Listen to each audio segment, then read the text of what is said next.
I sent out to all of you, 93.75% of you said that you have traveled to a different country before.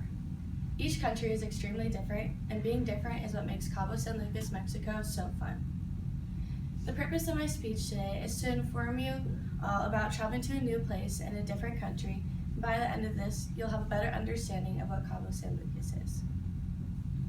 In my speech today, I'm going to talk to you all about doing a fun activity, some great beaches to attend, and some of the top places to eat while in Cabo.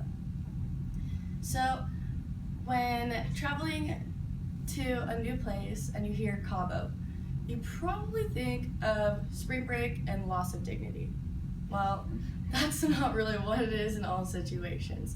Cabo San Lucas is actually a really fun family vacation spot as well.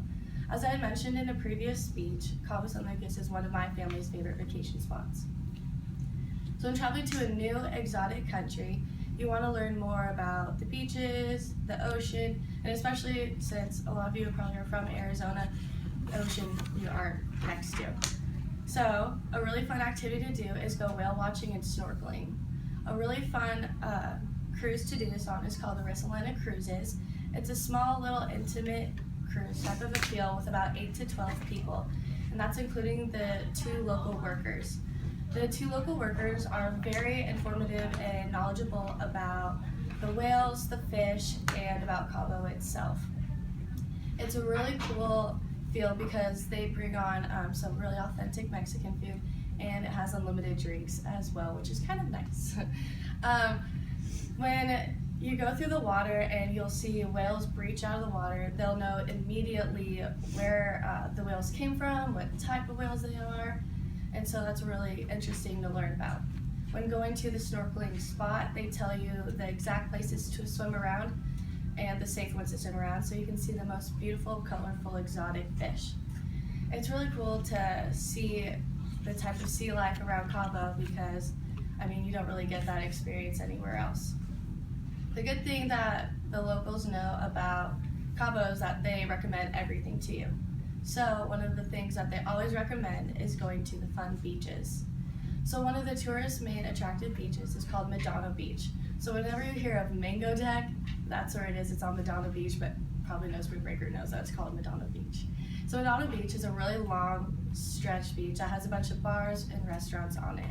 It's really nice to tan and relax, but it can get pretty crowded at times in times of the year. There are a lot of vendors that come around too, which can get a little bit annoying. But the good thing about vendors is that I could get a little headband saying Cabo San Lucas just for a memory. So if you don't want to be bothered by the vendors or a lot of the tourists, there are 2 beaches on a point called Land's End that you will have to take a water taxi to. The 2 beaches are called El Arco and Lovers Beach. They're not crowded at all. There's no vendors, so it's really nice if you just want to get away from the chaos for a day. And it's also really nice because when you take a water taxi over to El Arco or Lovers Beach, you pass by a giant rock that is covered in sea lions from 10 to looks like 50 some days, probably even more. But it's really cool because they bark and it's a great tourist attractive place.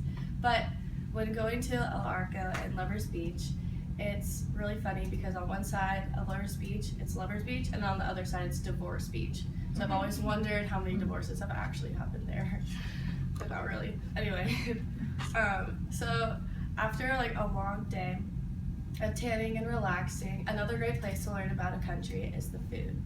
According to the top 10 restaurants in Cabo San Lucas, The Office is one of the best restaurants to attend.